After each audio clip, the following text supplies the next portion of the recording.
Le comte de Monte Cristo, tome 3, partie 34 du livre audio, chapitre 79. La limonade. En effet, Morel était bien heureux.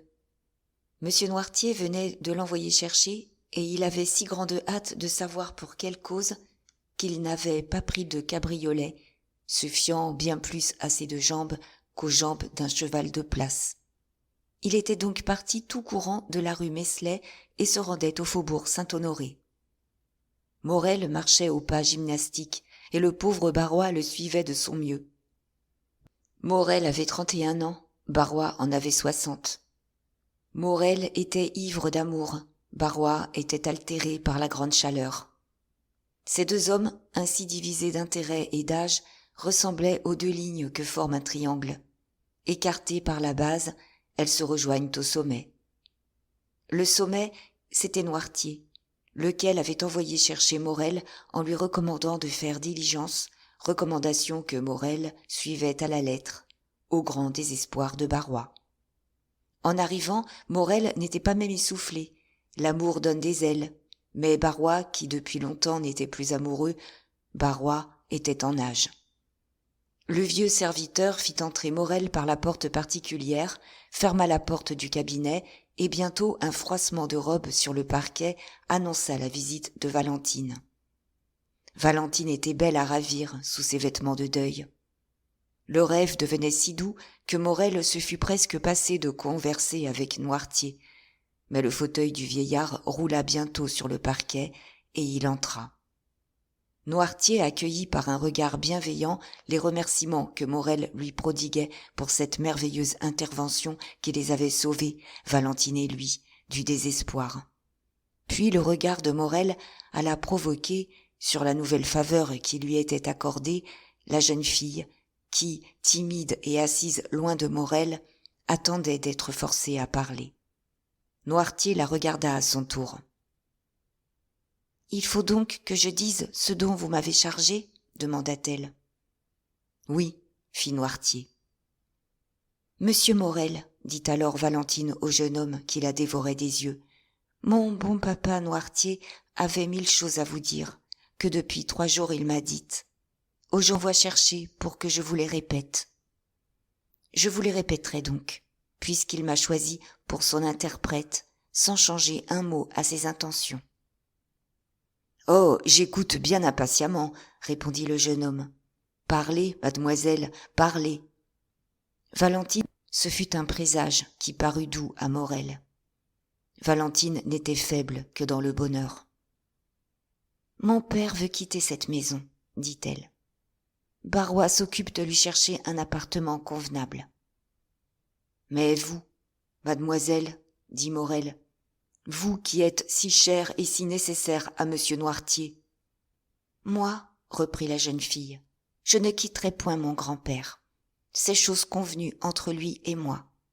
Mon appartement sera près du sien, ou j'aurai le consentement de monsieur de Villefort pour aller habiter avec bon papa Noirtier, ou on me le refusera. Dans le premier cas, je pars dès à présent. Dans le second, j'attends ma majorité qui arrive dans 18 mois. Alors je serai libre, j'aurai une fortune indépendante et, demanda Morel. Et, avec l'autorisation de bon papa, je tiendrai la promesse que je vous ai faite. Valentine prononça ces derniers mots si bas que Morel n'eût pu les entendre sans l'intérêt qu'il avait à les dévorer. « N'est-ce point votre pensée que j'ai exprimée là, bon papa ?» ajouta Valentine en s'adressant à Noirtier. « Oui, » fit le vieillard. « Une fois chez mon grand-père, » ajouta Valentine, « monsieur Morel pourra me venir voir en présence de ce bon et digne protecteur. Si ce lien que nos cœurs, peut-être ignorants ou capricieux, avaient commencé de former paraît convenable et offre des garanties de bonheur futur à notre expérience. Hélas, dit-on, les cœurs enflammés par les obstacles se refroidissent dans la sécurité. Alors monsieur Morel pourra me demander à moi-même, je l'attendrai. « Oh » s'écria Morel, tentait de s'agenouiller devant le vieillard comme devant Dieu, devant Valentine comme devant un ange. « Oh, qu'ai-je donc fait de bien dans ma vie pour mériter tant de bonheur ?» « Jusque-là, continua la jeune fille de sa voix pure et sévère, nous respectons les convenances, la volonté même de nos parents, pourvu que cette volonté ne tente pas à nous séparer toujours. En un mot, et je répète ce mot parce qu'il dit tout, nous attendrons. Et les sacrifices que ce mot impose, monsieur, dit Morel, je vous jure de les accomplir, non pas avec résignation, mais avec bonheur. Ainsi, continua Valentine, avec un regard bien doux au cœur de Maximilien. Plus d'imprudence, mon ami. Ne compromettez pas celle qui, à partir d'aujourd'hui, se regarde comme destinée à porter purement et dignement votre nom. Morel appuya sa main sur son cœur. Cependant, Noirtier les regardait tous deux avec tendresse.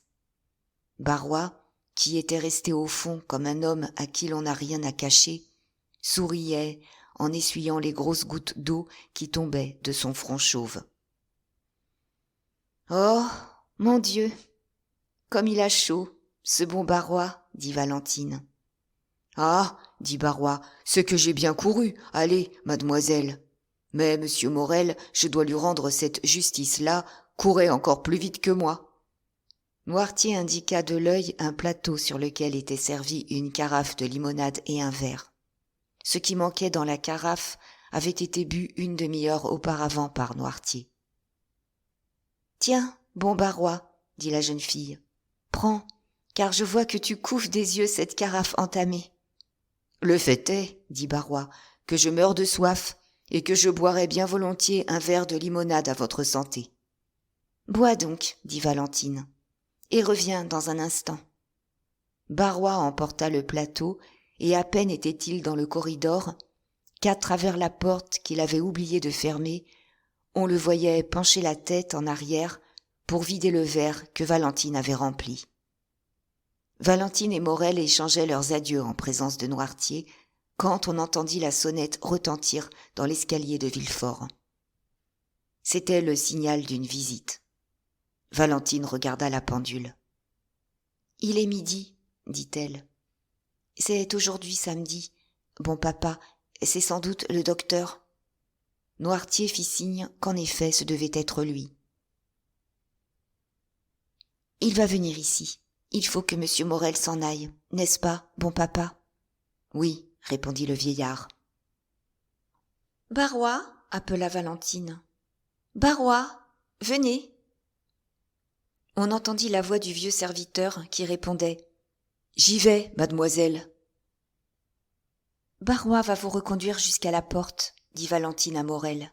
Et maintenant, rappelez-vous une chose, monsieur l'officier, c'est que mon bon papa vous recommande de ne risquer aucune démarche capable de compromettre notre bonheur. »« J'ai promis d'attendre, dit Morel, et j'attendrai. » En ce moment, Barrois entra.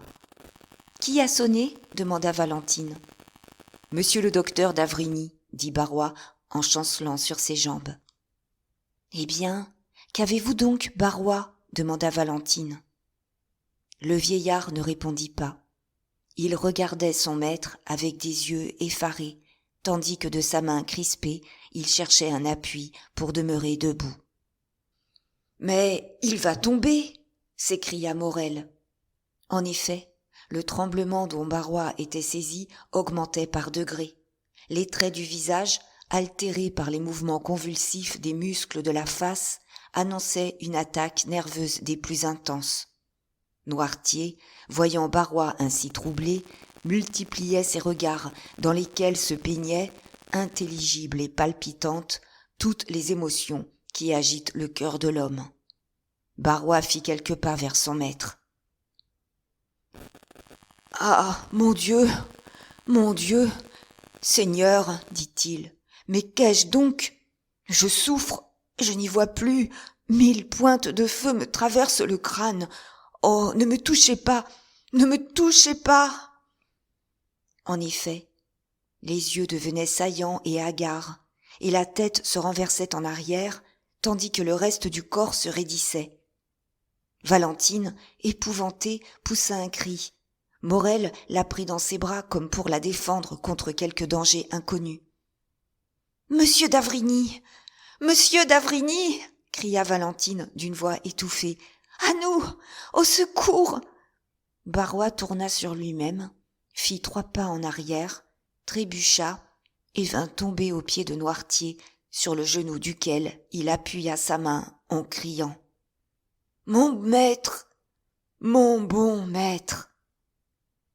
En ce moment, M. de Villefort, attiré par les cris, parut sur le seuil de la chambre. Morel lâcha Valentine à moitié évanouie et, se rejetant en arrière, s'enfonça dans l'angle de la chambre et disparut presque derrière un rideau. Pâle, comme s'il eût vu un serpent se dresser devant lui, il attachait un regard glacé sur le malheureux agonisant. Noirtier bouillait d'impatience et de terreur. Son âme volait au secours du pauvre vieillard, son ami plutôt que son domestique.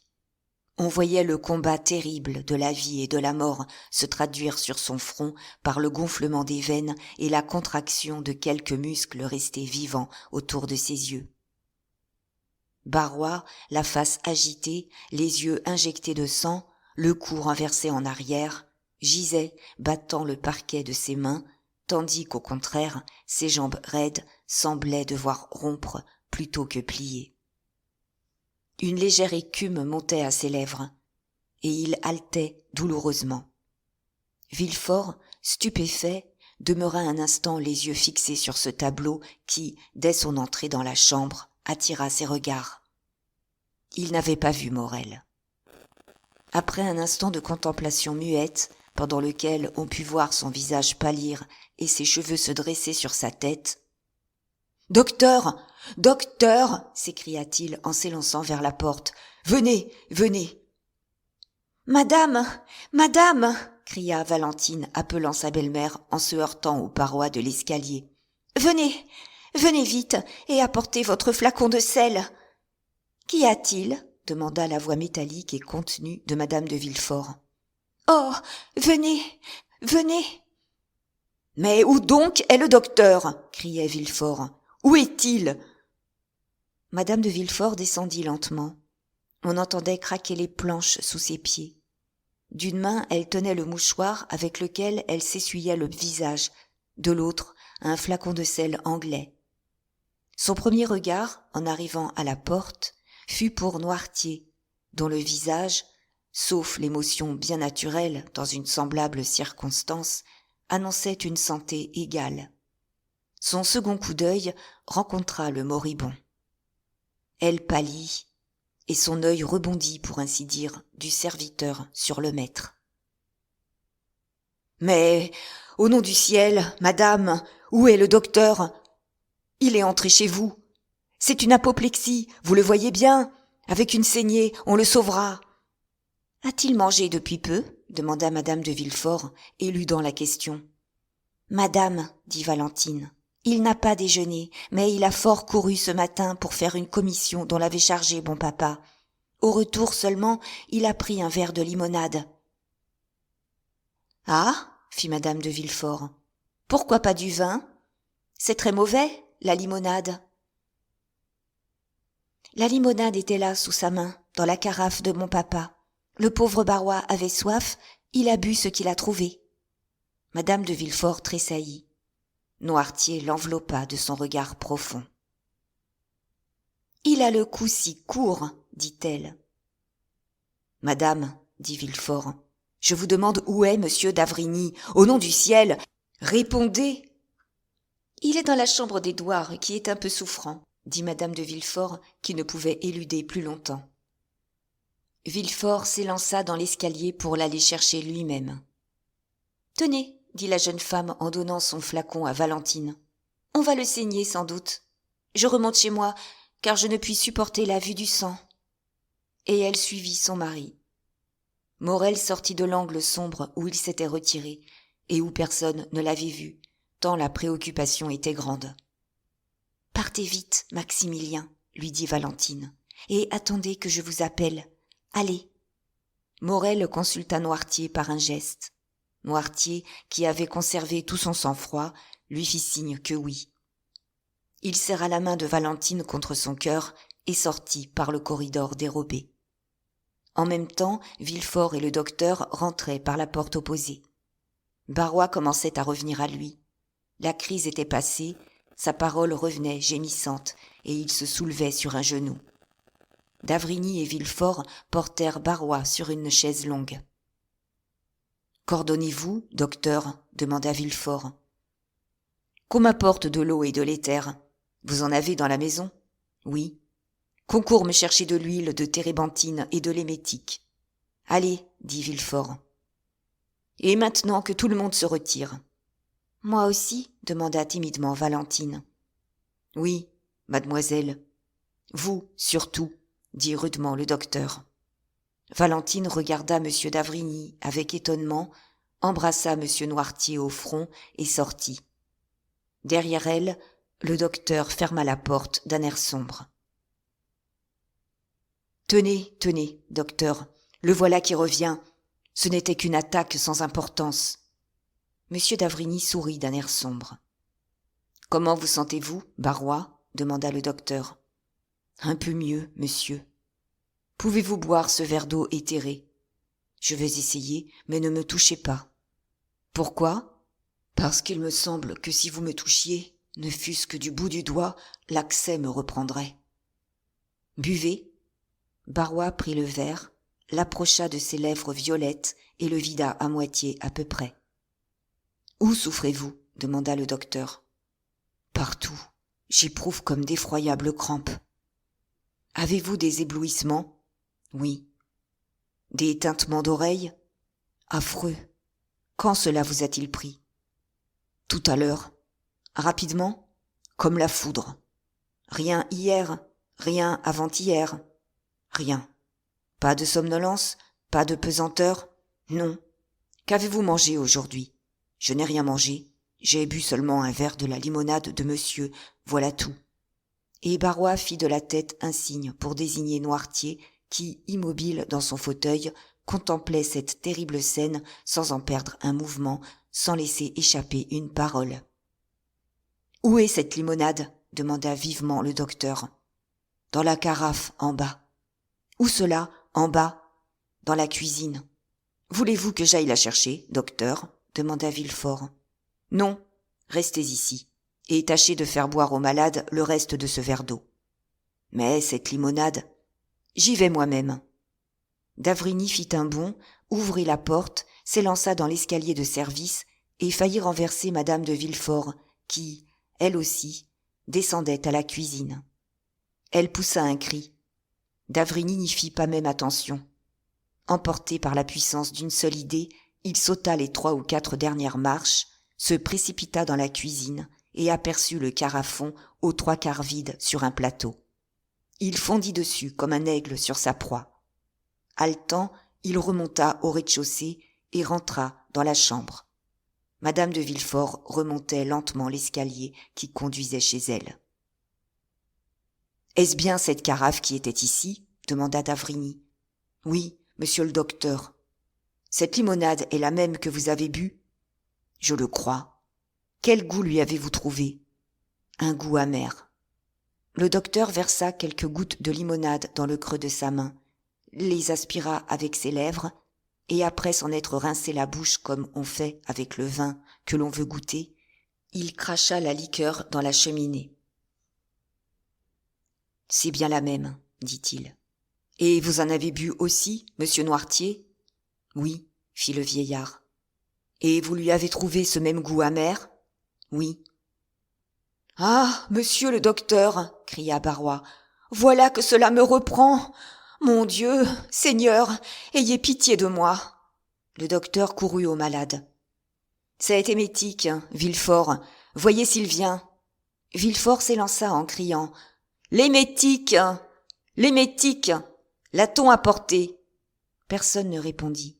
La terreur la plus profonde régnait dans la maison. « Si j'avais un moyen de lui insuffler de l'air dans les poumons, dit d'Avrigny en regardant autour de lui, peut-être y aurait-il possibilité de prévenir l'asphyxie.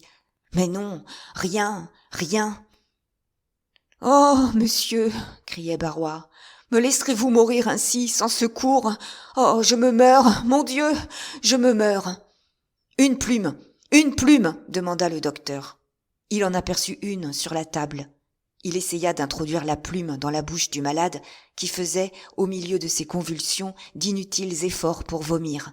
Mais les mâchoires étaient tellement serrées que la plume ne put passer. Barrois était atteint d'une attaque nerveuse encore plus intense que la première.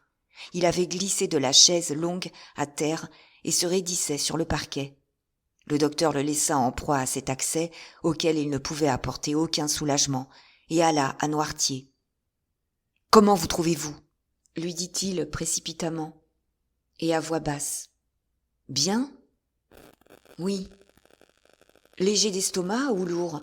Léger ? Oui. Comme lorsque vous avez pris la pilule que je fais donner chaque dimanche ? Oui. Est-ce Barrois qui a fait votre limonade ? Oui. Est-ce vous qui l'avez engagé à en boire ? Non. Est-ce monsieur de Villefort ? Non. Madame ? Non. C'est donc Valentine, alors ? Oui. Un soupir de Barrois, un bâillement qui faisait craquer des os de sa mâchoire, appelèrent l'attention de d'Avrigny. Il quitta M. Noirtier et courut près du malade. « Barrois, dit le docteur, pouvez-vous parler ?» Barrois balbutia quelques paroles inintelligibles. « Essayez un effort, mon ami. » Barrois rouvrit des yeux sanglants. « Qui a fait la limonade ?»« Moi. L'avez-vous apportée à votre maître aussitôt après l'avoir faite ?»« Non. Vous l'avez laissée quelque part, alors ?»« À l'office, on m'appelait. »« Qui l'a apportée ici ?»« Mademoiselle Valentine. » D'Avrigny se frappa le front. « Oh, mon Dieu, murmura-t-il. « Docteur, docteur !» cria Barrois, qui sentait un troisième accès arriver. « Mais n'apportera-t-on pas cet émétique ?» s'écria le docteur. « Voilà un verre tout préparé, » dit Villefort en rentrant. « Par qui ? Par le garçon pharmacien qui est venu avec moi. »« Buvez. »« Impossible, docteur, il est trop tard. J'ai la gorge qui se serre. J'étouffe. Oh mon cœur. Oh ma tête. Oh quel enfer. Est-ce que je vais souffrir longtemps comme cela ? » « Non, non, mon ami, dit le docteur. Bientôt vous ne souffrirez plus. »« Ah, je vous comprends, s'écria le malheureux. Mon Dieu, prenez pitié de moi. » Et, jetant un cri, il tomba renversé en arrière, comme s'il eût été foudroyé. D'Avrigny posa une main sur son cœur, approcha une glace de ses lèvres. « Eh bien, demanda Villefort. « Allez dire à la cuisine que l'on m'apporte bien vite du sirop de violette. » Villefort descendit à l'instant même. « Ne vous effrayez pas, monsieur Noirtier, dit d'Avrigny. J'emporte le malade dans une autre chambre pour le saigner. En vérité, ces sortes d'attaques sont un affreux spectacle à voir. » Et, prenant Barrois par-dessous les bras, il le traîna dans une chambre voisine. Mais presque aussitôt, il rentra chez Noirtier pour prendre le reste de la limonade. Noirtier fermait l'œil droit. « Valentine, n'est-ce pas ? Vous voulez Valentine ? Je vais dire qu'on vous l'envoie. » Villefort remontait. D'Avrigny le rencontra dans le corridor. « Eh bien ? demanda-t-il. « Venez, dit d'Avrigny. » Et il l'emmena dans la chambre. « Toujours évanoui ? demanda le procureur du roi. « Il est mort. » Villefort recula de 3 pas, joignit les mains au-dessus de sa tête, et avec une commisération non équivoque. « Mort si promptement ?» dit-il en regardant le cadavre. « Oui, bien promptement, n'est-ce pas ?» dit d'Avrigny. « Mais cela ne doit pas vous étonner. Monsieur et madame de Saint-Méran sont morts tout aussi promptement. Oh, l'on meurt vite dans votre maison, monsieur de Villefort. »« Quoi ?» s'écria le magistrat avec un accent d'horreur et de consternation. « Vous en revenez à cette terrible idée ? » ?»« Toujours, monsieur, toujours, » dit d'Avrigny avec solennité, « car elle ne m'a pas quitté un instant. Et pour que vous soyez bien convaincu que je ne me trompe pas cette fois, écoutez bien, monsieur de Villefort. Villefort tremblait convulsivement. Il y a un poison qui tue sans presque laisser de traces. Ce poison, je le connais bien. Je l'ai étudié dans tous les accidents qu'il amène, dans tous les phénomènes qu'il produit. Ce poison, je l'ai reconnu tout à l'heure chez le pauvre Barrois, comme je l'avais reconnu chez Madame de Saint-Méran. Ce poison, il y a une manière de reconnaître sa présence. Il rétablit la couleur bleue du papier de tournesol rougi par un acide, et il teint en vert le sirop de violette. Nous n'avons pas de papier de tournesol, mais tenez, voilà qu'on apporte le sirop de violette que j'ai demandé. En effet, on entendait des pas dans le corridor. Le docteur entrebâilla la porte, prit des mains de la femme de chambre un vase au fond duquel il y avait 2 ou 3 cuillerées de sirop et referma la porte. « Regardez, dit-il au procureur du roi, dont le cœur battait si fort qu'on eût pu l'entendre. Voici dans cette tasse du sirop de violette, et dans cette carafe le reste de la limonade dont M. Noirtier et Barrois ont bu une partie. Si la limonade est pure et inoffensive, le sirop va garder sa couleur. Si la limonade est empoisonnée, le sirop va devenir vert. Regardez. » Le docteur versa lentement quelques gouttes de limonade de la carafe dans la tasse, et l'on vit à l'instant même un nuage se former au fond de la tasse. Ce nuage prit d'abord une nuance bleue, puis, du saphir, il passa à l'opale, et de l'opale à l'émeraude. Arrivé à cette dernière couleur, il s'y fixa, pour ainsi dire. L'expérience ne laissait aucun doute. « Le malheureux Barrois a été empoisonné avec de la fausse angusture et de la noix de Saint-Ignace, dit d'Avrigny. Maintenant, j'en répondrai devant les hommes et devant Dieu. » Villefort ne dit rien, lui, mais il leva les bras au ciel, ouvrit des yeux hagards et tomba foudroyé sur un fauteuil. Chapitre 80.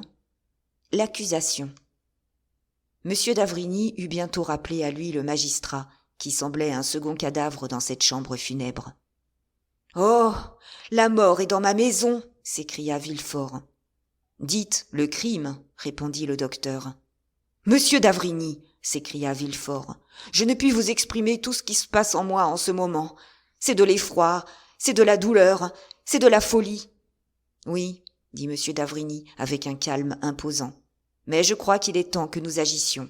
Je crois qu'il est temps que nous opposions une digue à ce torrent de mortalité.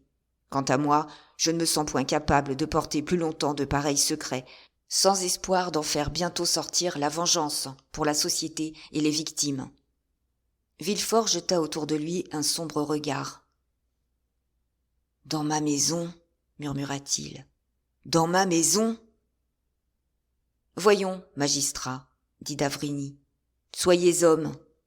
Interprète de la loi, honorez-vous par une immolation complète. » « Vous me faites frémir, docteur.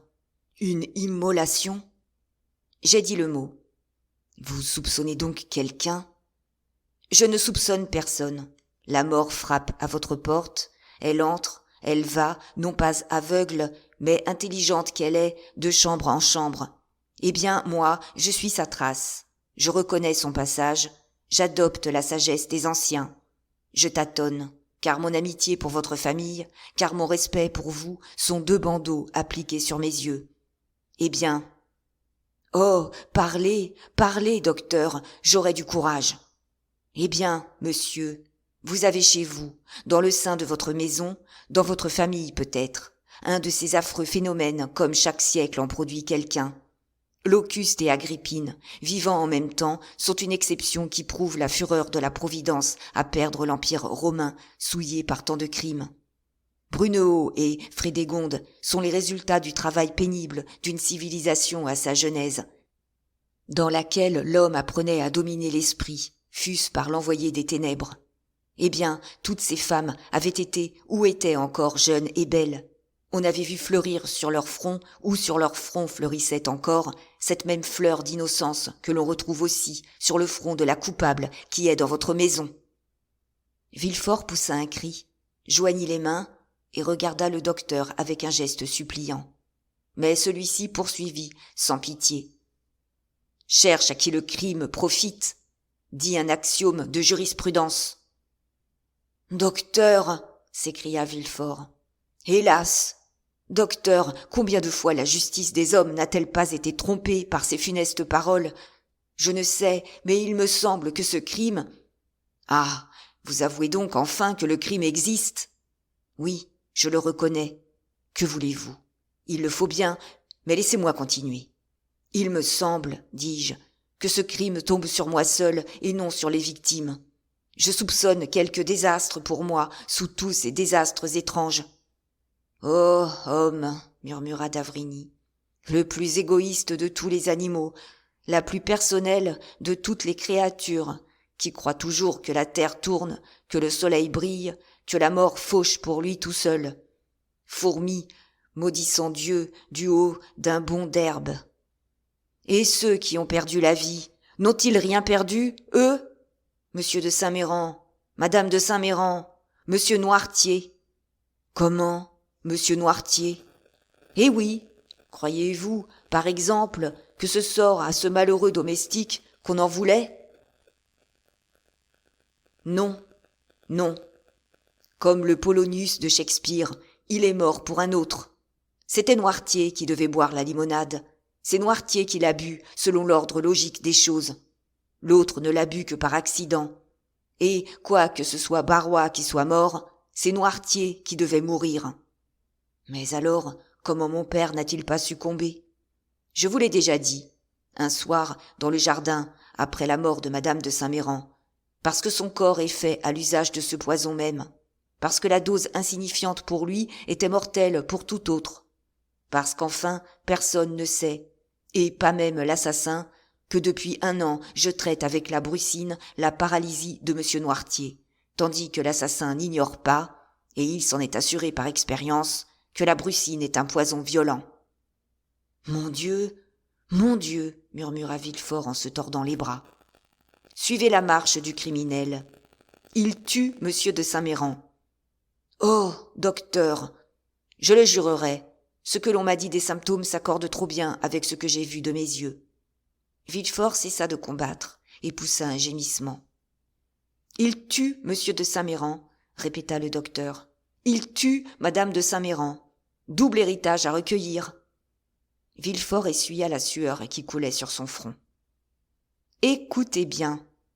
Hélas, balbutia Villefort, je ne perds pas un mot, pas un seul. Monsieur Noirtier, reprit de sa voix impitoyable Monsieur d'Avrigny, Monsieur Noirtier avait testé naguère contre vous, contre votre famille, en faveur des pauvres, enfin. Monsieur Noirtier est épargné, on n'attend rien de lui. Mais il n'a pas plutôt détruit son premier testament, il n'a pas plutôt fait le second, que de peur qu'il n'en fasse sans doute un 3e, on le frappe. Le testament est d'avant-hier, je crois. Vous le voyez? Il n'y a pas de temps de perdu.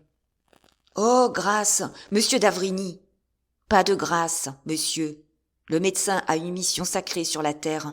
C'est pour la remplir qu'il a remonté jusqu'aux sources de la vie et descendu dans les mystérieuses ténèbres de la mort. Quand le crime a été commis et que Dieu, épouvanté sans doute, détourne son regard du criminel, c'est au médecin de dire « Le voilà !» Grâce pour ma fille, monsieur, murmura Villefort. Vous voyez bien que c'est vous qui l'avez nommé, vous, son père. Grâce pour Valentine. Écoutez, c'est impossible. J'aimerais autant m'accuser moi-même. Valentine, un cœur de diamant, un lys d'innocence. Pas de grâce, monsieur le procureur du roi. Le crime est flagrant. Mademoiselle de Villefort a emballé elle-même les médicaments qu'on a envoyés à monsieur de Saint-Méran, et monsieur de Saint-Méran est mort. Mademoiselle de Villefort a préparé les tisanes de madame de Saint-Méran, et madame de Saint-Méran est morte. Mademoiselle de Villefort a pris des mains de Barrois, que l'on a envoyé dehors, le carafon de limonade que le vieillard vide ordinairement dans la matinée, et le vieillard n'a échappé que par miracle. Mademoiselle de Villefort est la coupable, c'est l'empoisonneuse. Monsieur le procureur du roi, je vous dénonce mademoiselle de Villefort. Faites votre devoir. Docteur, je ne résiste plus, je ne me défends plus. Je vous crois, mais par pitié, épargnez ma vie, mon honneur. Monsieur de Villefort, reprit le docteur avec une force croissante, Il est des circonstances où je franchis toutes les limites de la sotte circonspection humaine. Si votre fille avait commis seulement un premier crime, et que je la visse en méditer un second, je vous dirais, avertissez-la, punissez-la, qu'elle passe le reste de sa vie dans quelque cloître, dans quelque couvent, à pleurer, à prier. Si elle avait commis un second crime, je vous dirais, tenez, monsieur de Villefort, voilà un poison qui n'a pas d'antidote connu, prompte comme la pensée, rapide comme l'éclair, mortel comme la foudre. Donnez-lui ce poison en recommandant son âme à Dieu, et sauvez ainsi votre honneur et vos jours, car c'est à vous qu'elle en veut. Et je la vois s'approcher de votre chevet avec ses sourires hypocrites et ses douces exhortations. Malheur à vous, monsieur de Villefort, si vous ne vous hâtez pas de frapper le premier. Voilà ce que je vous dirais si elle n'avait tué que 2 personnes. Mais elle a vu 3 agonies, elle a contemplé 3 moribonds, s'est agenouillée près de 3 cadavres. Ô bourreau, l'empoisonneuse! Ô bourreau! Vous parlez de votre honneur? Faites ce que je vous dis, et c'est l'immortalité qui vous attend. Villefort tomba à genoux. Écoutez, dit-il, je n'ai pas cette force que vous avez, ou plutôt que vous n'auriez pas si, au lieu de ma fille Valentine, il s'agissait de votre fille Madeleine. Le docteur pâlit. Docteur, tout homme, fils de la femme, est né pour souffrir et mourir. Docteur, je souffrirai, et j'attendrai la mort. Prenez garde, dit M. d'Avrigny. Elle sera lente, cette mort. Vous la verrez s'approcher après avoir frappé votre père, votre femme, votre fils peut-être. Villefort, suffocant, étreignit le bras du docteur. « Écoutez-moi, s'écria-t-il, plaignez-moi, secourez-moi. Non, ma fille n'est pas coupable. Traînez-nous devant un tribunal. Je dirai encore, non, ma fille n'est pas coupable. Il n'y a pas de crime dans ma maison. Je ne veux pas, entendez-vous, qu'il y ait un crime dans ma maison. Car lorsque le crime entre quelque part, c'est comme la mort. Il n'entre pas seul. Écoutez, que vous importe à vous que je meure assassiné? Êtes-vous mon ami? Êtes-vous un homme? Avez-vous un cœur? Non, vous êtes médecin. Eh bien, je vous dis, non, ma fille ne sera pas traînée par moi aux mains du bourreau. Ah, voilà une idée qui me dévore, qui me pousse comme un insensé à creuser ma poitrine avec mes ongles. Et si vous vous trompiez, docteur? Si c'était un autre que ma fille? Si, un jour, je venais, pâle comme un spectre, vous dire « Assassin, tu as tué ma fille. Tenez, si cela arrivait, je suis chrétien, monsieur d'Avrigny. Et cependant, je me tuerais. » « C'est bien, » dit le docteur après un instant de silence. « J'attendrai. » Villefort le regarda comme s'il doutait encore de ses paroles. « Seulement, » continua M. d'Avrigny d'une voix lente et solennelle, « si quelque personne de votre maison tombe malade, si vous-même vous vous sentez frappé, ne m'appelez pas, car je ne viendrai plus. Je veux bien partager avec vous ce secret terrible, mais je ne veux pas que la honte et le remords aillent chez moi en fructifiant et en grandissant dans ma conscience.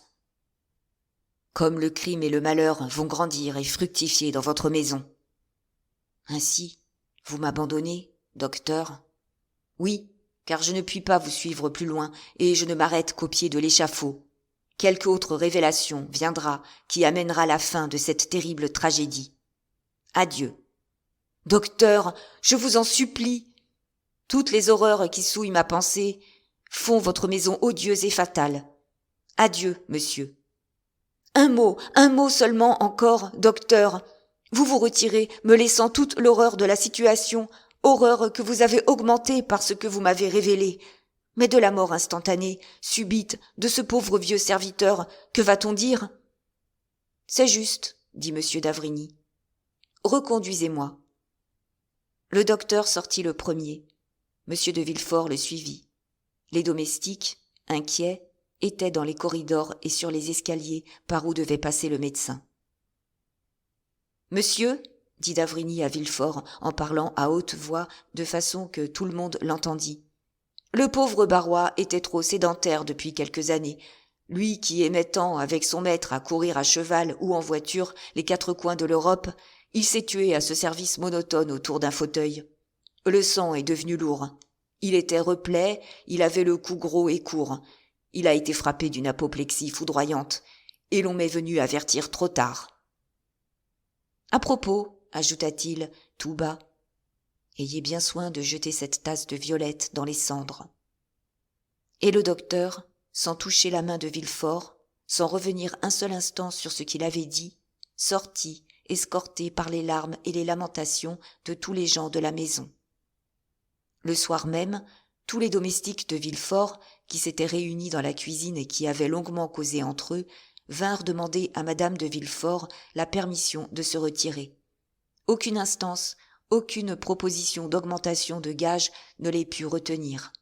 À toute parole, ils répondaient « Nous voulons nous en aller parce que la mort est dans la maison. » Ils partirent donc, malgré les prières qu'on leur fit, témoignant que leur regret était vif de quitter de si bons maîtres, et surtout mademoiselle Valentine, si bonne, si bienfaisante et si douce. Villefort, à ces mots, regarda Valentine. Elle pleurait. Chose étrange, à travers l'émotion que lui firent éprouver ses larmes, il regarda aussi madame de Villefort, et il lui sembla qu'un sourire fugitif et sombre avait passé sur ses lèvres minces, comme ces météores qu'on voit glisser, sinistres, entre deux nuages, au fond d'un ciel orageux. Chapitre 81. La chambre du boulanger retirée. Le soir même du jour où le comte de Morcerf était sorti de chez Danglars, avec une honte et une fureur que rend concevable la froideur du banquier, M. Andrea Cavalcanti, les cheveux frisés et luisants, les moustaches aiguisées, les gants blancs dessinant les ongles, était entré, presque debout sur son phaéton, dans la cour du banquier de la Chaussée-d'Antin. Au bout de 10 minutes de conversation au salon, il avait trouvé le moyen de conduire Danglars dans une embrasure de fenêtre, et là, après un adroit préambule, il avait exposé les tourments de sa vie depuis le départ de son noble père. Depuis le départ, il avait, disait-il, dans la famille du banquier, où l'on avait bien voulu le recevoir comme un fils, il avait trouvé toutes les garanties de bonheur qu'un homme doit toujours rechercher avant les caprices de la passion, et, quant à la passion elle-même, il avait eu le bonheur de la rencontrer dans les beaux yeux de mademoiselle Danglars. Danglars écoutait avec l'attention la plus profonde. Il y avait déjà 2 ou 3 jours qu'il attendait cette déclaration, et lorsqu'elle arriva enfin, son œil se dilata autant qu'il s'était couvert et assombri en écoutant Morcerf. Cependant, il ne voulut point accueillir ainsi la proposition du jeune homme sans lui faire quelque observation de conscience. « Monsieur Andrea, lui dit-il, n'êtes-vous pas un peu jeune pour songer au mariage ?»« Mais non, monsieur, reprit Cavalcanti, je ne trouve pas, du moins. En Italie, les grands seigneurs se marient jeunes, en général. C'est une coutume logique. La vie est si chanceuse que l'on doit saisir le bonheur aussitôt qu'il passe à notre portée. » Maintenant, monsieur, dit Danglars, en admettant que vos propositions, qui m'honorent, soient agréées de ma femme et de ma fille, avec qui débattrions-nous les intérêts ? C'est, il me semble, une négociation importante que les pères seuls savent traiter convenablement pour le bonheur de leurs enfants. Monsieur, mon père est un homme sage, plein de convenance et de raison. Il a prévu la circonstance probable où j'éprouverais le désir de m'établir en France. Il m'a donc laissé, en partant, avec tous les papiers qui constatent mon identité, une lettre par laquelle il m'assure, dans le cas où je ferais un choix qui lui soit agréable, 150 000 livres de rente, à partir du jour de mon mariage. C'est, autant que je puis jurer, le quart du revenu de mon père. « Moi, dit Danglars, j'ai toujours eu l'intention de donner à ma fille 500 000 francs en la mariant. C'est d'ailleurs ma seule héritière. »« Eh bien, dit Andrea, vous voyez, la chose serait pour le mieux, en supposant que ma demande ne soit pas repoussée par madame la baronne Danglars et par mademoiselle Eugénie. Nous voilà à la tête de 175 000 livres de rente. Supposons une chose, que j'obtienne du marquis qu'au lieu de me payer la rente, il me donne le capital. Ce ne serait pas facile, je le sais bien, mais enfin, cela se peut. Vous nous feriez valoir ces 2 ou 3 millions, et 2 ou 3 millions entre des mains habiles peuvent toujours apporter 10%. Je ne prends jamais qu'à 4, dit le banquier, et même à 3,5. Mais à mon gendre, je prendrais à 5, et nous partagerions les bénéfices. Eh bien, à merveille, beau-père, dit Cavalcanti, se laissant entraîner à la nature quelque peu vulgaire qui, de temps en temps, malgré ses efforts, faisait éclater le vernis d'aristocratie dont il essayait de les couvrir. Mais aussitôt se reprenant, « Oh, pardon, monsieur, dit-il. Vous voyez, l'espérance seule me rend presque fou. Que serait-ce donc de la réalité ?» Mais, dit Danglars, qui de son côté ne s'apercevait pas combien cette conversation, désintéressée d'abord, tournait promptement à l'agence d'affaires, « il y a sans doute une portion de votre fortune que votre père ne peut vous refuser. »« Laquelle ?» demanda le jeune homme. « Celle qui vient de votre mère. »« Et, certainement, celle qui vient de ma mère, Léonora Corsinari. »« Et à combien peut monter cette portion de fortune ?»« Ma foi, dit Andrea, je vous assure, monsieur, que je n'ai jamais arrêté mon esprit sur ce sujet, mais je l'estime à 2 millions pour le moins. » Danglars ressentit cette espèce d'étouffement joyeux que ressentent ou l'avare qui retrouve un trésor perdu, ou l'homme prêt à se noyer, qui rencontre sous ses pieds la terre solide, au lieu du vide dans lequel il allait s'engloutir. « Eh bien, monsieur, dit Andrea en saluant le banquier avec un tendre respect, puis-je espérer… »« Monsieur Andrea, dit Danglars, espérez, et croyez bien que si nul obstacle de votre part n'arrête la marche de cette affaire, elle est conclue. Mais, dit Danglars, réfléchissant, comment se fait-il que monsieur le comte de Monte-Cristo, votre patron en ce monde parisien, ne soit pas venu avec vous nous faire cette demande ?» Andrea rougit imperceptiblement. « Je viens de chez le comte, monsieur, dit-il. C'est incontestablement un homme charmant, mais d'une originalité inconcevable. Il m'a fort approuvé, il m'a dit même qu'il ne croyait pas que mon père hésitât un instant à me donner le capital au lieu de la rente. Il m'a promis son influence pour m'aider à obtenir cela de lui, mais il m'a déclaré que, personnellement, il n'avait jamais pris et ne prendrait jamais sur lui cette responsabilité de faire une demande en mariage. Mais je dois lui rendre cette justice. Il a daigné ajouter que, s'il avait jamais déploré cette répugnance, c'était à mon sujet, puisqu'il pensait que l'union projetée serait heureuse et assortie. Du reste, s'il ne veut rien faire officiellement, il se réserve de vous répondre, m'a-t-il dit, quand vous lui parlerez. Ah, fort bien. Maintenant, dit Andrea avec son plus charmant sourire, j'ai fini de parler au beau-père et je m'adresse au banquier. Que lui voulez-vous, voyons, dit en riant Danglars à son tour. C'est après-demain que j'ai quelque chose comme 4 000 francs à toucher chez vous, mais le comte a compris que le mois dans lequel j'allais entrer amènerait peut-être un surcroît de dépenses auquel mon petit revenu de garçon ne saurait suffire, et voici un bon de 20 000 francs qu'il m'a, je ne dirais pas donné, mais offert. Il est signé de sa main, comme vous voyez. Cela vous convient-il ? Apportez-m'en comme celui-là pour 1 million, je vous les prends, dit Danglars en mettant le bon dans sa poche. Dites-moi votre heure pour demain, et mon garçon de caisse passera chez vous avec un reçu de 24 000 francs. Mais à 10 heures du matin, si vous voulez bien. Le plus tôt sera le mieux. Je voudrais aller demain à la campagne. Soit, à 10 heures, à l'hôtel des Princes, toujours. Oui. Le lendemain, avec une exactitude qui faisait honneur à la ponctualité du banquier, les 24 000 francs étaient chez le jeune homme, qui sortit effectivement, laissant 200 francs pour Caderousse. Cette sortie avait, de la part d'Andrea, pour but principal d'éviter son dangereux ami. Aussi rentra-t-il le soir le plus tard possible. Mais à peine eut-il mis le pied sur le pavé de la cour qu'il trouva devant lui le concierge de l'hôtel, qui l'attendait, la casquette à la main.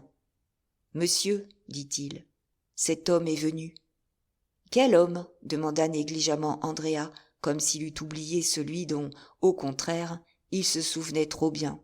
« Celui à qui votre Excellence fait cette petite rente. »« Ah oui, dit Andrea, cet ancien serviteur de mon père. Eh bien, vous lui avez donné les 200 francs que j'avais laissés pour lui. »« Oui, Excellence, précisément. » Andrea se faisait appeler Excellence. « Mais, continua le concierge, Il n'a pas voulu les prendre. Andrea pâlit. Seulement, comme il faisait nuit, personne ne le vit pâlir. « Comment ? Il n'a pas voulu les prendre ?» dit-il d'une voix légèrement émue. « Non, il voulait parler à votre Excellence. J'ai répondu que vous étiez sorti.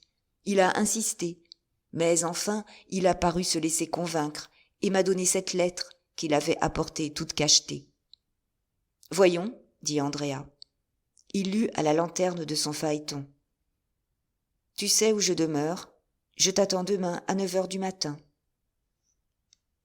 Andrea interrogea le cachet pour voir s'il avait été forcé et si des regards indiscrets avaient pu pénétrer dans l'intérieur de la lettre.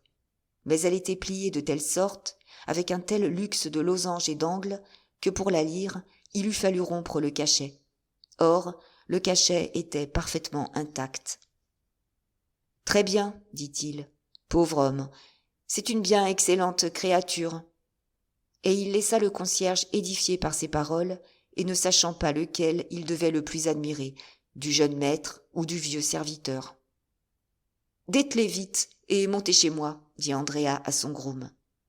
En 2 bonds, le jeune homme fut dans sa chambre et eut brûlé la lettre de Caderousse, dont il fit disparaître jusqu'aux cendres. Il achevait cette opération lorsque le domestique entra. « Tu es de la même taille que moi, Pierre, » lui dit-il. « J'ai cet honneur-là, Excellence, » répondit le valet. « Tu dois avoir une livrée neuve qu'on t'a apportée hier. »« Oui, monsieur. J'ai affaire à une petite grisette à qui je ne veux dire ni mon titre ni ma condition. Prête-moi ta livrée et apporte-moi tes papiers, afin que je puisse, si besoin est, coucher dans une auberge. » Pierre obéit.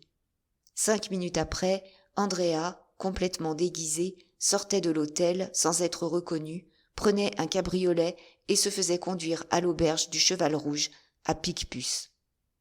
Le lendemain, il sortit de l'auberge du Cheval Rouge comme il était sorti de l'hôtel des Princes.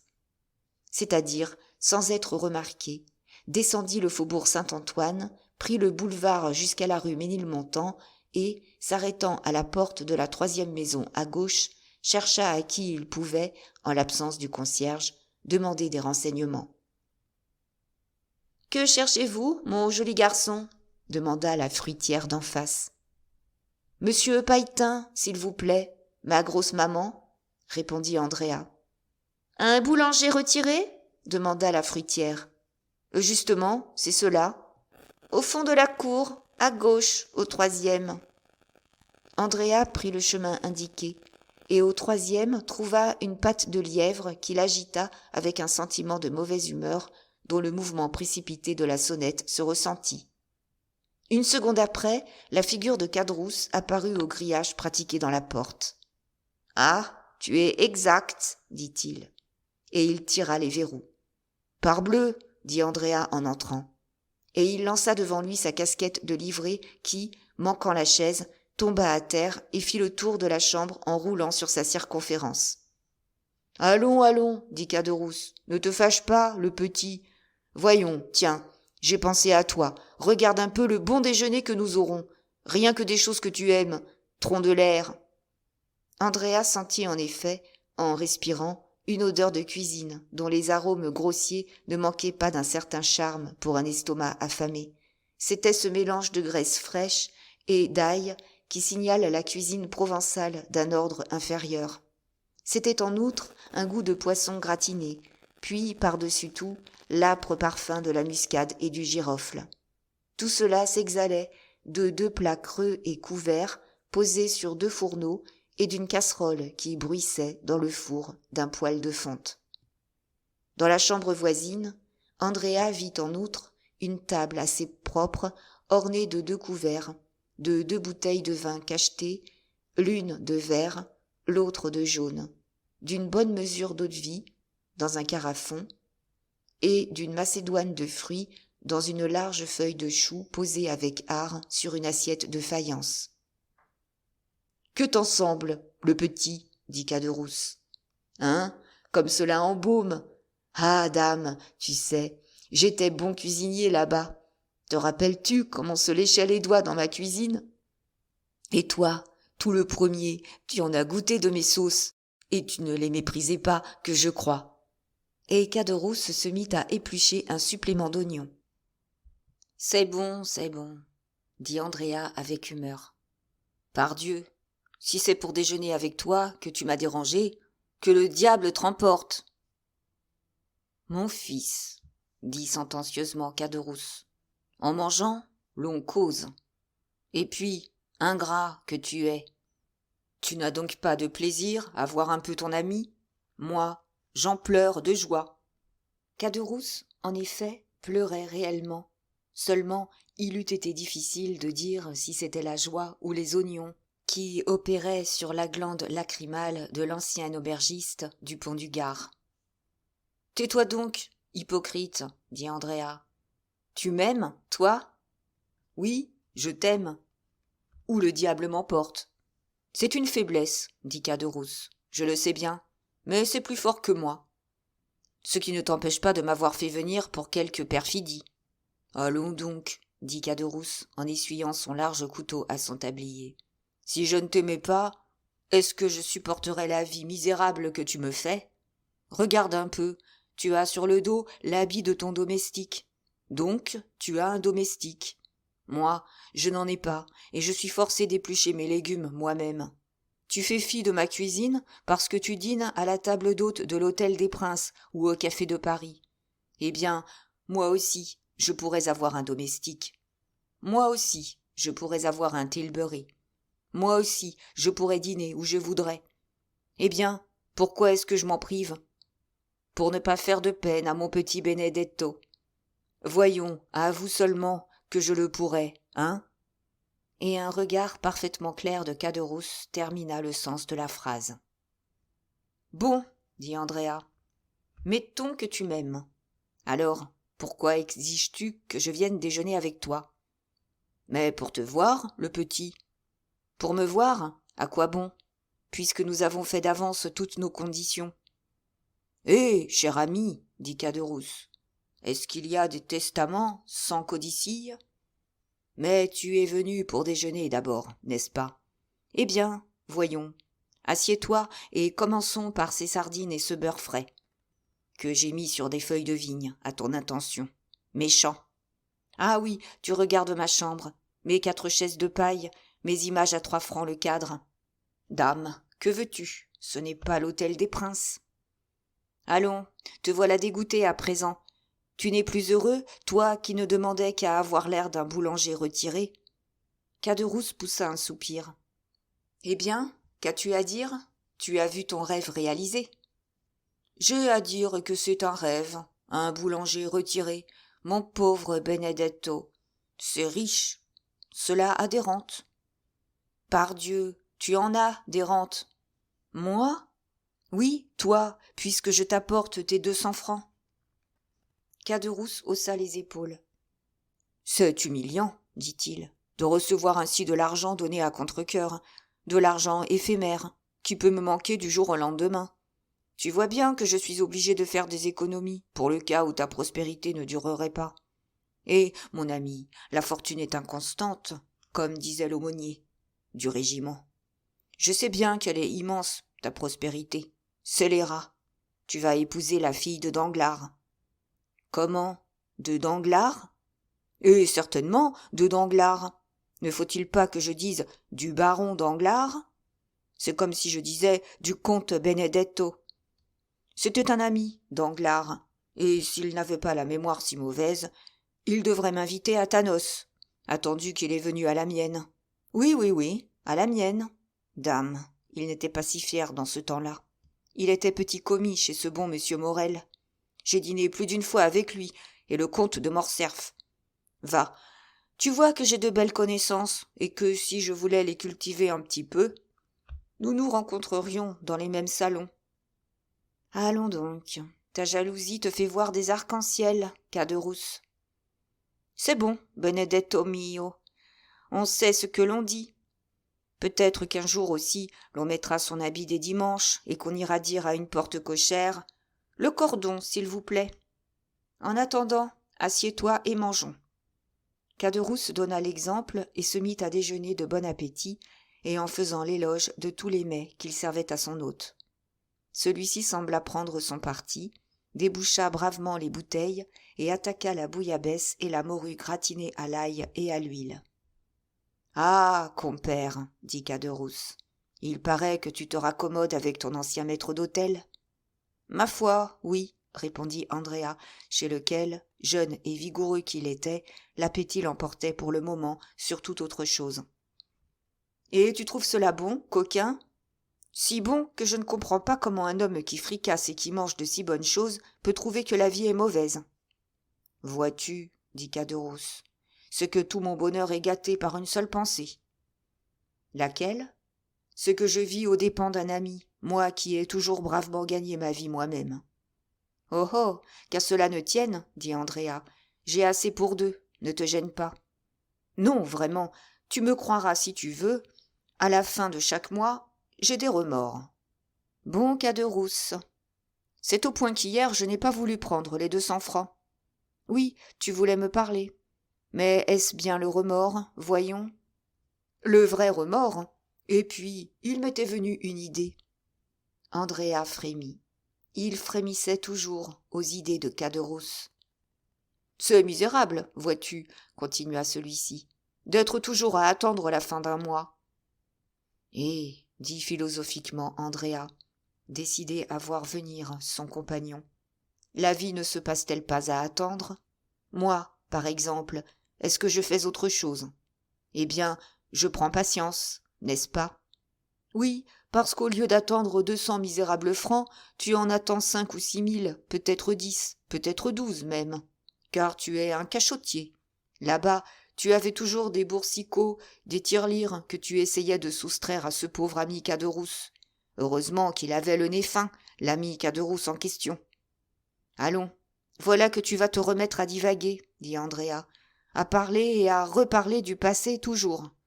Mais à quoi bon rabâcher comme cela, je te le demande.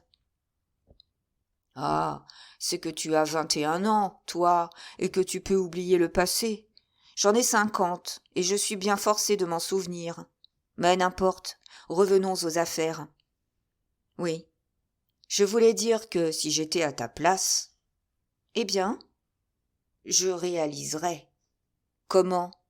Tu réaliserais ?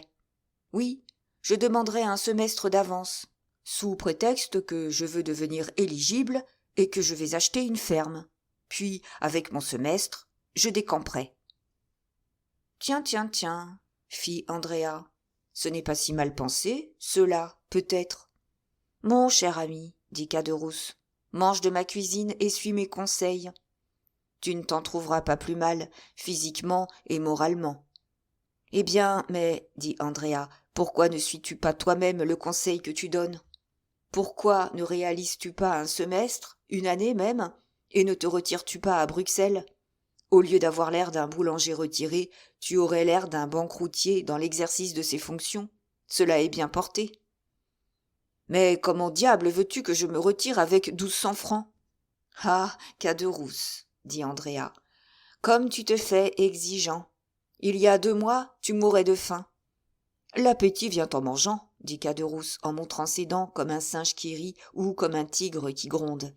Aussi, ajouta-t-il en coupant avec ses mêmes dents, si blanches et si aiguës, malgré l'âge, une énorme bouchée de pain.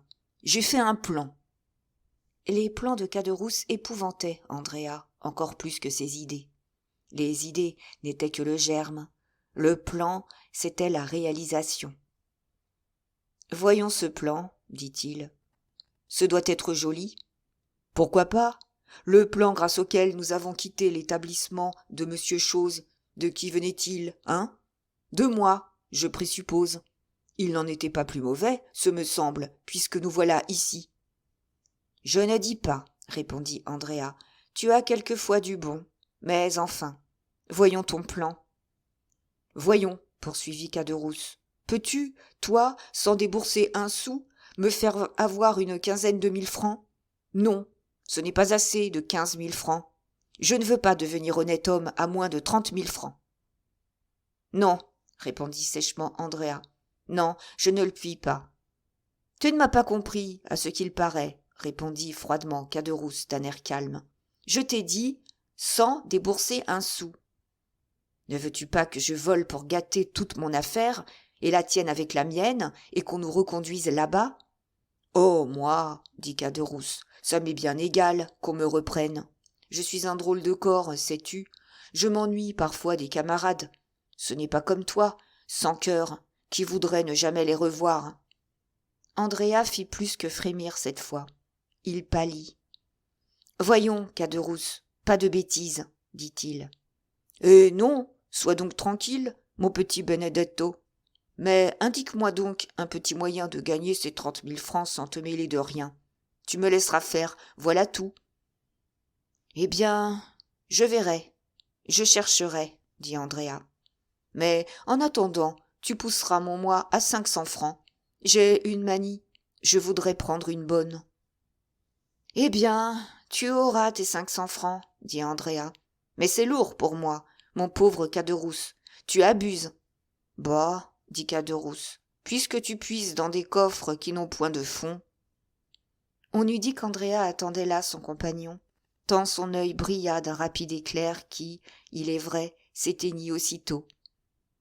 Ça, c'est la vérité, répondit Andrea, et mon protecteur est excellent pour moi. Ce cher protecteur, dit Caderousse. Ainsi donc, il te fait par mois 5 000 francs, dit Andrea. Autant de 1000 que tu me fais de 100, reprit Caderousse. En vérité, il n'y a que des bâtards pour avoir du bonheur. 5 000 francs par mois, que diable peut-on faire de tout cela? Eh, mon Dieu, c'est bien vite dépensé. Aussi, je suis comme toi, je voudrais bien avoir un capital. Un capital, oui, je comprends. Tout le monde voudrait bien avoir un capital. Eh bien, moi, j'en aurai un. Et qui est-ce qui te le fera? Ton prince? Oui, mon prince. Malheureusement, il faut que j'attende. Que tu attendes quoi? Demanda Caderousse. Sa mort. La mort de ton prince? Oui. Comment cela? Parce qu'il m'a porté sur son testament. Vrai? Parole d'honneur. Pour combien? Pour 500 000. Rien que cela? Merci du peu. C'est comme je te le dis. Allons donc, pas possible. Caderousse, tu es mon ami. Comment donc? À la vie, à la mort? Eh bien, je vais te dire un secret. Dis, mais écoute. Ah, pardieu, muet comme une carpe. Eh bien, je crois. Andrea s'arrêta en regardant autour de lui. Tu crois? N'aie pas peur, pardieu, nous sommes seuls. Je crois que j'ai retrouvé mon père. Ton vrai père? Oui. Pas le père Cavalcanti. Non, puisque celui-là est reparti. Le vrai, comme tu dis. Et ce père, c'est... Eh bien, Caderousse, c'est le comte de Monte Cristo. Bah, oui, tu comprends. Alors, tout s'explique. Il ne peut pas m'avouer tout haut, à ce qu'il paraît, mais il me fait reconnaître par M. Cavalcanti, à qui il donne 50 000 francs pour ça. 50 000 francs pour être ton père? Moi, j'aurais accepté pour moitié prix, pour 20 000, pour 15 000. Comment? Tu n'as pas pensé à moi? Est-ce que je savais cela, puisque tout s'est fait tandis que nous étions là-bas? Ah, c'est vrai. Et tu dis que, par son testament, il me laisse 500 000 livres. Tu en es sûr? Il me l'a montré. Mais ce n'est pas le tout. Il y a un codicille, comme je disais tout à l'heure. Probablement. Et dans ce codicille, il me reconnaît. Oh, le bonhomme de père, le brave homme de père, l'honnêtissime homme de père, dit Caderousse en faisant tourner en l'air une assiette qu'il retint entre ses deux mains.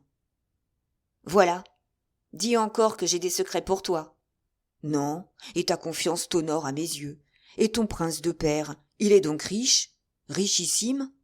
Je crois bien. Il ne connaît pas sa fortune. Est-ce possible? Dame, je le vois bien, moi qui suis reçu chez lui à toute heure. L'autre jour, c'était un garçon de banque qui lui apportait 50 000 francs dans un portefeuille gros comme ta serviette. Hier, c'est un banquier qui lui apportait 100 000 francs en or. Caderousse était abasourdi. Il lui semblait que les paroles du jeune homme avaient le son du métal et qu'il entendait rouler des cascades de louis. « Et tu vas dans cette maison-là » s'écria-t-il avec naïveté. « Quand je veux. » Caderousse demeura pensif un instant. Il était facile de voir qu'il retournait dans son esprit quelque profonde pensée. Puis soudain, « Que j'aimerais avoir tout cela » s'écria-t-il. « Et comme tout cela doit être beau !»« Le fait est, » dit Andrea, « que c'est magnifique. »« Et ne demeure-t-il pas avenue des Champs-Élysées ?»« Numéro 30. »« Ah » dit Caderousse, « numéro 30. »« Oui, une belle maison isolée, entre cour et jardin. Tu ne connais que cela. »« C'est possible, mais ce n'est pas l'extérieur qui m'occupe, c'est l'intérieur. Les beaux meubles, hein ? Qu'il doit y avoir là-dedans. »« As-tu vu quelquefois les Tuileries ? » ?»« Non. »« Eh bien, c'est plus beau. »« Dis donc, Andrea, il doit faire bon à se baisser quand ce bon Monte Cristo laisse tomber sa bourse. »« Oh, mon Dieu, ce n'est pas la peine d'attendre ce moment-là, » dit Andrea. « L'argent traîne dans cette maison-là comme les fruits dans un verger. »« Dis donc, tu devrais m'y conduire un jour avec toi. » « Est-ce que c'est possible, et à quel titre ? » ?»« Tu as raison. Mais tu m'as fait venir l'eau à la bouche. Faut absolument que je voie cela. Je trouverai un moyen. »« Pas de bêtises, Caderousse. Je me présenterai comme frotteur. Il y a des tapis partout. »« Ah, Pécaire, alors il faut que je me contente de voir cela en imagination. »« C'est ce qu'il y a de mieux, crois-moi. » « Tâche au moins de me faire comprendre ce que cela peut être. Comment veux-tu ? Rien de plus facile. Est-ce grand ? Ni trop grand, ni trop petit. Mais comment est-ce distribué ? Dame, il me faudrait de l'encre et du papier pour faire un plan. »« En voilà, » dit vivement Caderousse. Et il alla chercher sur un vieux secrétaire une feuille de papier blanc, de l'encre et une plume. « Tiens, » dit Caderousse, « trace-moi tout cela sur du papier, mon fils. » Andrea prit la plume avec un imperceptible sourire et commença. « La maison, comme je te l'ai dit, est entre cour et jardin, vois-tu, comme cela. » Et Andrea fit le tracé du jardin, de la cour et de la maison. « Des grands murs ? Non, 8 ou 10 pieds, tout au plus. »« Ce n'est pas prudent, » dit Caderousse. « Dans la cour, des caisses d'orangers, des pelouses, des massifs de fleurs. »« Et pas de piège à loups ? » ?»« Non. » « Les écuries ? » ?»« Aux 2 côtés de la grille. Où tu vois, là. » Andrea continua son plan. « Voyons le rez-de-chaussée, » dit Caderousse. « Au rez-de-chaussée, salle à manger, 2 salons, salle de billard, escalier dans le vestibule et petit escalier dérobé. Des fenêtres ? Des fenêtres magnifiques, si belles, si larges que, ma foi, oui, je crois qu'un homme de ta taille passerait par chaque carreau. Pourquoi diable a-t-on des escaliers quand on a des fenêtres pareilles ? Que veux-tu ? Le luxe. Mais des volets ? Oui, des volets, mais dont on ne se sert jamais. Un original, ce comte de Monte Cristo, qui aime à voir le ciel même pendant la nuit. Et les domestiques ? Où couchent-ils ? Oh, ils ont leur maison à eux. Figure-toi un joli hangar à droite en entrant, où l'on serre les échelles. Eh bien, il y a sur ce hangar une collection de chambres pour les domestiques, avec des sonnettes correspondant aux chambres. »« Ah, diable, des sonnettes ! » »« Tu dis ? Moi, rien. Je dis que cela coûte très cher à poser, les sonnettes. Et à quoi cela sert-il, je te le demande ? Autrefois, il y avait un chien qui se promenait la nuit dans la cour, mais on l'a fait conduire à la maison d'Auteuil, tu sais, à celle où tu es venu. Oui. Moi, je lui disais encore hier, c'est imprudent de votre part, monsieur le comte, car lorsque vous allez à Auteuil et que vous emmenez vos domestiques, la maison reste seule. Eh bien, a-t-il répondu, après ? Eh bien, après, quelques beaux jours, on vous volera. Qu'a-t-il répondu ? Ce qu'il a répondu ? Oui. Il a répondu, eh bien, qu'est-ce que cela me fait qu'on me vole ? Andrea, il y a quelques secrétaires à mécanique. Comment cela ? Oui, qui prend le voleur dans une grille et qui joue un air. On m'a dit qu'il y en avait comme cela à la dernière exposition. Il a tout bonnement un secrétaire en acajou auquel j'ai toujours vu la clé. Et on ne le vole pas? Non, les gens qui le servent lui sont tout dévoués. Il doit y avoir dans ce secrétaire-là, de la monnaie. Il y a peut-être. On ne peut pas savoir ce qu'il y a. Et où est-il? Au premier. Fais-moi donc un peu le plan du premier, le petit, comme tu m'as fait celui du rez-de-chaussée. C'est facile. Et Andrea reprit la plume. Au premier, vois-tu, il y a antichambre, salon. À droite du salon, bibliothèque et cabinet de travail. À gauche du salon, une chambre à coucher et un cabinet de toilette. C'est dans le cabinet de toilette qu'est le fameux secrétaire. Et une fenêtre au cabinet de toilette? 2, là et là. Et Andrea dessina 2 fenêtres à la pièce qui, sur le plan, faisaient l'angle et figuraient comme un carré moins grand ajouté au carré long de la chambre à coucher. Caderousse devint rêveur. « Et va-t-il souvent à Auteuil ?» demanda-t-il. 2 ou 3 fois par semaine. Demain, par exemple, il doit y aller passer la journée et la nuit. Tu en es sûr? Il m'a invité à y aller dîner. À la bonne heure, voilà une existence, dit Caderousse. Maison à la ville, maison à la campagne. Voilà ce que c'est que d'être riche. Et iras-tu dîner? Probablement. Quand tu y dînes, y couches-tu? Quand cela me fait plaisir. Je suis chez le comte comme chez moi. Caderousse regarda le jeune homme comme pour arracher la vérité du fond de son cœur. Mais Andrea tira une boîte à cigares de sa poche, y prit un Havane, l'alluma tranquillement et commença à le fumer sans affectation. « Quand veux-tu les 500 francs ?» demanda-t-il à Caderousse. « Mais tout de suite, si tu les as. » Andrea tira 25 louis de sa poche. « Des jaunets ?» dit Caderousse. « Non, merci. »« Eh bien, tu les méprises ?»« Je les estime, au contraire, mais je n'en veux pas. »« Tu gagneras le change, imbécile. L'or vaut 5 sous. »« C'est ça. Et puis le changeur fera suivre l'ami Caderousse, et puis on lui mettra la main dessus, et puis il faudra qu'il dise quels sont les fermiers qui lui paient ses redevances en or. Pas de bêtises, le petit. De l'argent, tout simplement. Des pièces rondes à l'effigie d'un monarque quelconque. Tout le monde peut atteindre à une pièce de 5 francs. Tu comprends bien que je n'ai pas 500 francs sur moi. Il m'aurait fallu prendre un commissionnaire. Eh bien, laisse-les chez toi, à ton concierge. C'est un brave homme. J'irai les prendre. Aujourd'hui? Non, demain. Aujourd'hui, je n'ai pas le temps. Eh bien, soit. Demain, en partant pour Auteuil, je les laisserai. Je peux compter dessus. Parfaitement. C'est que je vais arrêter d'avance, ma bonne, vois-tu. Arrête.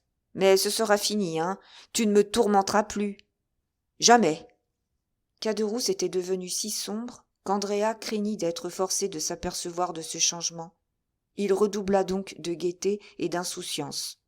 « Comme tu es Guilleret, dit Caderousse, on dirait que tu tiens déjà ton héritage. »« Non pas, malheureusement, mais le jour où je le tiendrai. »« Eh bien ?»« Eh bien, on se souviendra des amis. Je ne te dis que ça. »« Oui, comme tu as bonne mémoire, justement. »« Que veux-tu ? Je croyais que tu voulais me rançonner. »« Moi ? Oh, quelle idée ! Moi qui, au contraire, vais encore te donner un conseil d'ami. »« Lequel ? » ?»« C'est de laisser ici le diamant que tu as à ton doigt. »« Ah, ça ! Mais tu veux donc nous faire prendre ? Tu veux donc nous perdre tous les deux ? Que tu fais de pareilles bêtises ? » ?»« Pourquoi cela ? » dit Andrea. « Comment ? Tu prends une livrée, tu te déguises en domestique, et tu gardes à ton doigt un diamant de 4 à 5 000 francs. Peste, tu estimes juste. Pourquoi ne te fais-tu pas commissaire-priseur ? C'est que je m'y connais en diamants. J'en ai eu. Je te conseille de t'en vanter, dit Andrea, qui sans se courroucer, comme le craignait Caderousse, de cette nouvelle extorsion, livra complaisamment la bague. Caderousse la regarda de si près qu'il fut clair pour Andrea qu'il examinait si les arêtes de la coupe étaient bien vives. « C'est un faux diamant, dit Caderousse. »« Allons donc, fit Andrea, plaisantes-tu ? Oh, ne te fâche pas, on peut voir. et Caderousse alla à la fenêtre, fit glisser le diamant sur le carreau, on entendit crier la vitre. « Confiteor !» dit Caderousse en passant le diamant à son petit doigt. « Je me trompais. Mais ces voleurs de joailliers imitent si bien les pierres qu'on n'ose plus aller voler dans les boutiques de bijouterie. C'est encore une branche d'industrie paralysée. »« Eh bien, dit Andrea, est-ce fini ? As-tu encore quelque chose à me demander ? Ne te gêne pas pendant que tu y es. Non, tu es un bon compagnon, au fond. Je ne te retiens plus, et je tâcherai de me guérir de mon ambition. Mais prends garde qu'en vendant ce diamant, il ne t'arrive ce que tu craignais qu'il ne t'arrivât pour l'or. Je ne le vendrai pas, sois tranquille. Non, pas d'ici à après-demain, du moins, pensa le jeune homme. Heureux coquin, dit Caderousse, tu t'en vas retrouver tes laquais, tes chevaux, ta voiture et ta fiancée. Mais oui, dit Andrea. Dis donc, j'espère que tu me feras un joli cadeau de noces le jour où tu épouseras la fille de mon ami Danglars. Je t'ai déjà dit que c'était une imagination que tu t'étais mise en tête. Combien de dot ? Mais je te dis 1 million ? Andrea haussa les épaules. Va pour 1 million, dit Caderousse. Tu n'en auras jamais autant que je t'en désire. Merci, dit le jeune homme. Oh, c'est de bon cœur, ajouta Caderousse en riant de son gros rire. Attends que je te reconduise. Ce n'est pas la peine. Si fait. Pourquoi cela ? Oh, parce qu'il y a un petit secret à la porte. C'est une mesure de précaution que j'ai cru devoir adopter. Serrure Huret et Fichet, revue et corrigée par Gaspard Caderousse. Je t'en confectionnerai une pareille quand tu seras capitaliste. Merci, dit Andrea. Je te ferai prévenir 8 jours d'avance. Ils se séparèrent. Caderousse resta sur le palier jusqu'à ce qu'il eût vu Andrea non seulement descendre les 3 étages, mais encore traverser la cour. Alors il rentra précipitamment, ferma la porte avec soin et se mit à étudier, en profond architecte, le plan que lui avait laissé Andrea. « Ce cher Benedetto, dit-il, je crois qu'il ne serait pas fâché d'hériter et que celui qui avancera le jour où il doit palper ses 500 000 francs ne sera pas son plus méchant ami. »